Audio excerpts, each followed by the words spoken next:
A new season is almost upon us, and you know what that means? That's right, even though I don't cover European football, the Premier League predictions have become a staple of the channel, and so here we are again. Last year I did pretty decent, so the goal this time is gonna be to beat my last season score. It won't be easy, but I will trust my picks. So without further ado, we're gonna go all the way down to the relegation zone, which is gonna be Nottingham Forest, Southampton and Ipswich Town. I'm tired of going into transfer market and seeing Forest's transfer list look something like this. It's simply unsustainable, and they've been doing this every single season since they've been promoted back to the Premier League. And both times they survived by the skin of their teeth. Well, not anymore.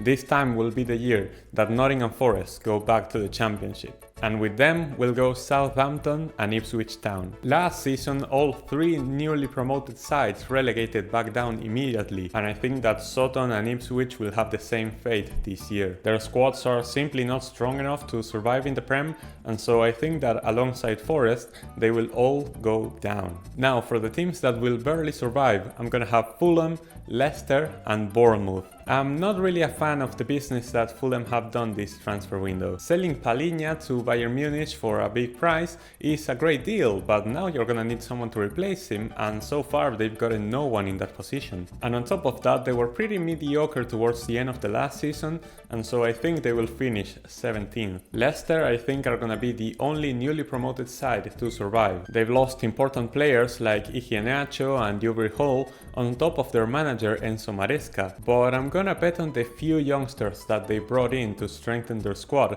to be enough to pull them ahead of the teams below them. And yes, I'm not gonna make the same mistake I did last year, and I'm gonna predict Bournemouth to survive this time, although losing Solanke makes it impossible for me to see anything higher than 15th. Moving up the table, I'm gonna have Brighton, Everton and Wolverhampton. Brighton, once again, are an absolute wild card. I know none of the youngsters that they brought in this season, and so I don't know where to place them. If last season is any indication of how things are gonna go this year, I think that 14th is a fair assessment. Barring a new points deduction, I think that Everton this season should be able to breach into the mid-table even after losing Amadou Onana. And Wolves impressed me last season, and keeping their squad mostly the same, only really selling Killman, I think that they'll finish 12th. Mid-table is gonna be Brentford, Newcastle and Crystal Palace. Last season Brentford were pretty underwhelming, but once Tony was allowed to play again, they actually picked up some decent form, and so I expect them to be much more comfortable this year. I might be overreacting with this one, but for Newcastle I think that the writing is in the wall. Eddie Howe is living up to his last name, because I don't know how he is still the manager. Add on to that they spent their entire budget into the buy option for Lewis Hall and getting a backup goalkeeper to compete with Pope, and I think that this is gonna be yet another complicated season for the lads. And 9th, I'm gonna have Crystal Palace, which the last two times I did this I predicted them to finish 10th. I'm gonna bump them up a spot because their end to last season was actually pretty good. Oliver Glasner was cooking last season, although they did sell Olise, and seeing the competition ahead of them, I'd love to be bold, but I can't do anything more than 9th. Breaking into the top 8, I'm gonna have Spurs, Chelsea and West Ham. Now I know, Dominic Solanke is an amazing striker in the Premier League, and I love my boy Cuti Romero, one of the best centre backs in the world, and this team has a bunch of talented players. I've been saying it for a while now that I think that Ange is clueless. I think he'll be gone by January and Spurs will have no time to recover, and so they will finish outside of the top 7 once again. I'm gonna keep up the tradition of placing Chelsea 7th, as it has worked out pretty well for me in the past, and I don't have faith in them coming back, at least this season. And 6th place, I'm gonna have West Ham, who I think actually cooked this transfer window, getting some very effective players like Max Killman, Somerville and Niklas Füllkrug. And even though I don't rate him, Guido Rodriguez on a free can be a very decent squad player for the midfield. So yeah, I'm gonna put a bit of faith on West Ham this season. 5th place, to my disappointment, I think it's gonna be Liverpool. I'm keeping down the expectations for this season after making 0 signings as of the recording of this video. If the Subimendi Mendy deal came to fruition, that would be massive, but I don't see any progress being made for that so far. We were lacking in creativity last season, we were plagued with injuries, and none of our forwards knew how to put the ball into the back of the net.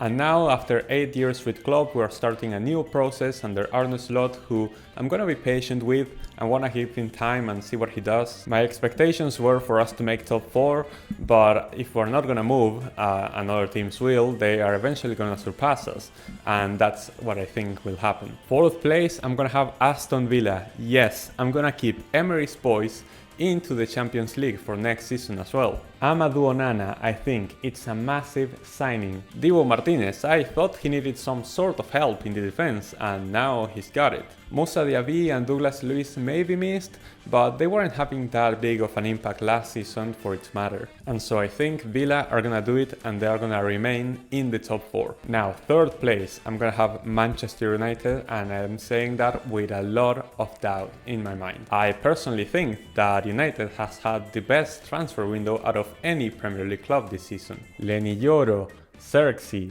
Masraoui, De Ligt, even getting players back from loans like Van de Beek, Sancho and Pelistri. United has strengthened their squad into every key position, while the opposition has remained fairly quiet. This will now be Erik ten Hag's 3rd full season as manager, and so all of the excuses about rebuilding are out of the window. If United don't finish in the top 4 with this squad, it's gonna be a massive failure. But I know on the back of my mind that United could always self-destruct.